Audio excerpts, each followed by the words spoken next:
So the pyramid formula for surface area is this one right here, but you said that it doesn't have a base, right? If the pyramid doesn't have a base, what would you change in this formula? The base. The capital B. It would go away, right? If that's all you have, do you see how that's the same thing as the lateral area? Well, does that make sense? The lateral area are all the sides. That's actually all I'm finding here with the pyramid are just the sides, just the lateral area. I'm not including the base, so that's all I want is a 1/2 PL. Okay, so let me write that down. So 1/2 PL. And then the cube, I'm going to think of it as a rectangular prism. So if I look at the formula for total surface area of a rectangular prism, and you said we're not going to count the top base, how would I change this if we're not going to count the top base? Plus 1B. Good, just plus 1B. The 2B is because of the two bases, but I've only got one base that's actually here, so this would be a 1B. So capital PH plus 1B, or capital PH plus capital B. Okay, so starting with the pyramid, capital P stands for the perimeter of the base, and the base of our pyramid is this. So what is the perimeter of that base? Should be 48. 12 plus 12 plus 12 plus 12, so 48. Okay, the cursive L is the slant height, and we actually don't have that.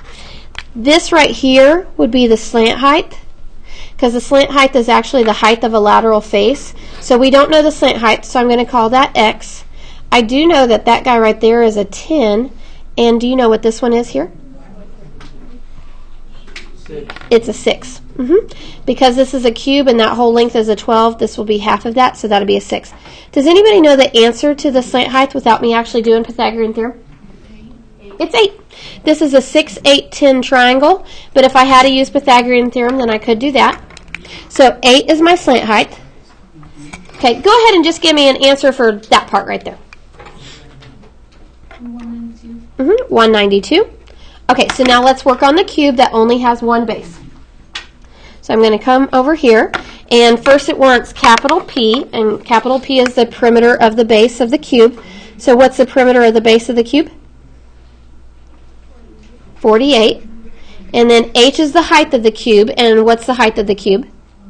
12. Good. And then capital B is the area of the base of the cube. And what's the area of the base? 144. Length times width, 12 times 12, 144. Okay, and what do you get if you work just that part out?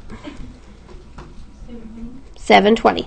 And if you add the 192 and the 720? 912.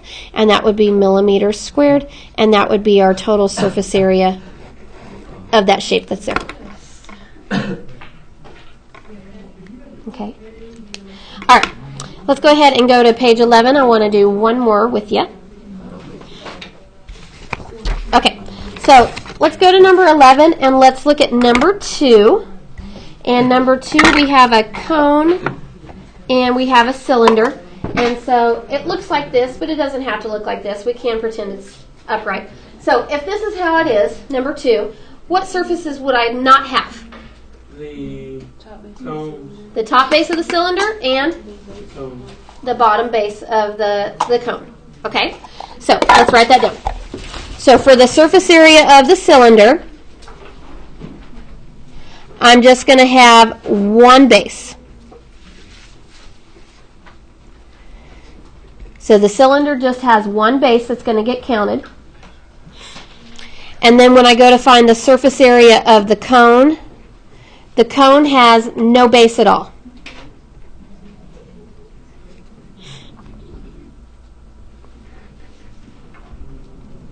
Okay, so now let's look at our formula chart. And for the cylinder, I only have one base. So looking at the cylinder formula, once again, just because I don't have both bases, I'm going to focus in on this formula instead of this one. So what will I do with the cylinder if there's only one base? Make it pi r squared. Yeah, just a pi r squared. This would be a 1 pi r squared because there's only one base. So I'm going to write 2 pi rh plus 1 pi r squared. So 2 pi rh plus 1 pi r squared, or just pi r squared. Okay, and then I'm going to add that to the surface area of the cone, but the cone has no base. So let's look at our formula for surface area of a cone. And if the cone has no base, what could I change? Take out the pi r squared, which is lateral. Yeah, if you're just finding the cone with no base, then it really is just the lateral surface area. So it would be the pi r l, that's all, because the pi r squared is going to go away since there's no base. So pi r l. Okay, now let's plug in everything that we know. So looking at the cylinder, it starts off 2 times pi, and then what's the radius of the cylinder? 3. And then what's the height of the cylinder? 50. Good. And then back to the radius again. What was the radius again? 3. Okay, take a second. Just work that part out, but leaving it in terms of pi.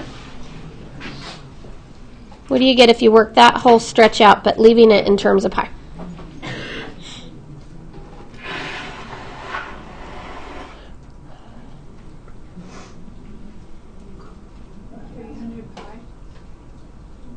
You got 300 exactly?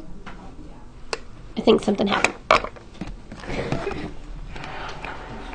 Wouldn't it be 309? Wait, did you want me to do the first part or the whole part? Oh, I wanted the whole thing. I see. The 300 is that first part plus an. Yeah, so 309 pi. Okay, and then I'm going to add that to the pi r l, which is talking about the cone. So pi times, what's the radius of the cone? 3. And then the slant height, do we know the slant height of the cone? 5 is the slant height of the cone. And what do you get if you work just that part out? 15 pi. 15 pi. Since both of these are in terms of pi, I can actually add them together. 324 pi. 324 pi. And I don't care if you give me a decimal. I'm just going to leave it right there. So 324 pi, and it didn't even have units. So how do you feel about the shapes not having bases and things like that? You think you can, you'll be okay? Seems easy. All right, I'm going to give you 4 to do. I would like you to do them on a separate piece of paper just because there's not much space here. So number 3, be careful when you read that one because it's talking about a greenhouse, but you're not putting glass everywhere.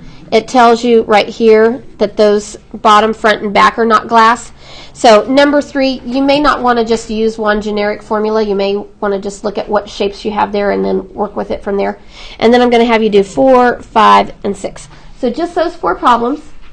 And then I can come around and I can help you if you need help. But I would like you to do them on a separate piece of paper. I don't have any writing on mine. Do you have this page? I have a page. There's nothing written on it?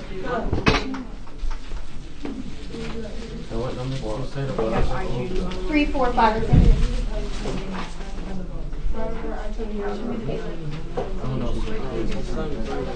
Yeah, it's the same picture. You're going to use your email and your iTunes at the same time.